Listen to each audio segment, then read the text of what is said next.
On fait ça sous le regard de Rodin, tu veux bien? Bah voilà, moi tout petit, j'étais passionné par le dessin et le travail manuel. J'avais un grand-père ébéniste qui m'avait dit quand tu seras grand, tu iras à l'école Boulle.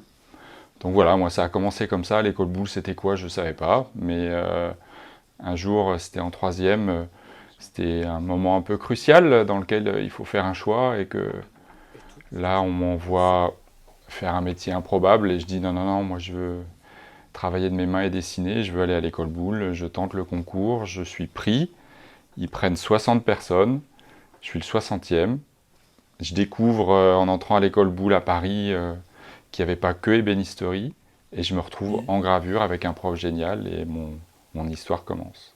Être graveur médailleur, c'est donc à la base quand même beaucoup de dessins, dans l'idée de faire ses propres créations, dans l'idée de trouver la bonne composition, d'avoir une bonne écoute d'un client pour pouvoir répondre à sa demande et pouvoir mettre sur une petite surface l'histoire de ce qu'il veut raconter pour cette médaille. Je vais partir de la méthode la plus classique qui s'appelle la taille directe. Donc la taille directe, c'est avec les outils qui sont là. Donc là, notamment des petits marteaux qu'on ne trouvera pas dans les grandes maisons qui vendent du matériel. Là, c'est vraiment du sur-mesure, des outils récupérés auprès d'anciens graveurs. Là, je dois avoir ici mes deux outils fabriqués à l'école quand je suis arrivé, donc à 15 ans. Donc ça, c'est mes outils. J'ai retravaillé mon manche pour le faire à ma main. Et voilà, ça, c'est mes outils d'école. Et puis, c'est tous les outils qui sont ici. Donc là, j'ai des outils coupants, j'ai des ciselés, j'ai des mattes, j'ai des traçoirs, et donc j'ai une myriade d'outils. J'ai après derrière toutes les échoppes qui vont permettre de travailler à la main. Et donc cette première technique, elle s'appelle la taille directe, c'est-à-dire que on a un morceau de métal, on va faire son dessin, et puis comme le sculpteur va sculpter le bois, je vais sculpter dans l'acier, et je vais graver à l'envers et en creux mon motif. Et là, nous, on a comme particularité de devoir sculpter et donc de graver un bas-relief. Donc le bas-relief, c'est quand même quelque chose de vraiment particulier. Alors ceux qui sont les plus forts, ça a été, voilà, avec l'Antiquité, c'était les Égyptiens.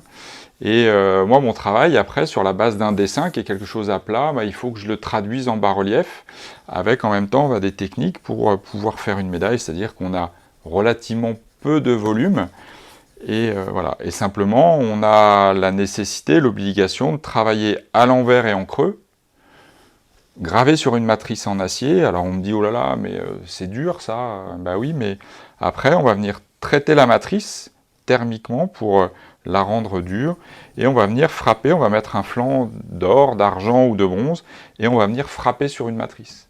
C'est ça qui permet de donner une médaille. Donc ça, c'est de l'acier. Donc là, on est à l'envers et en creux. Ça, c'est un travail que je suis en train de faire en collaboration avec une amie polonaise. Et on a choisi de travailler ensemble sur un sujet commun. Ce qui est intéressant sur une médaille, c'est qu'on a la face et le revers. Et là, elle a travaillé sur Rodin, et moi, je travaille sur Camille Claudel. Là, ici, à la télé, c'est pour pouvoir contrôler mon travail, et voilà, c'est ce qu'on voit sur le microscope, où là, j'ai encore un travail à faire pour pouvoir affiner ça. Et il faut imaginer que là, tout est à l'envers. Si je te montre ici la partie texte, c'est forcément tout à l'envers.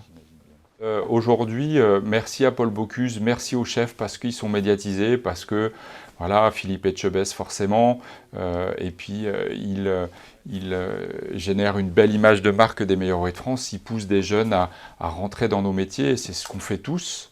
Donc voilà, après merci à eux de faire la promotion de ce col bleu blanc rouge, mais meilleur oreille de France, c'est dans tous les métiers.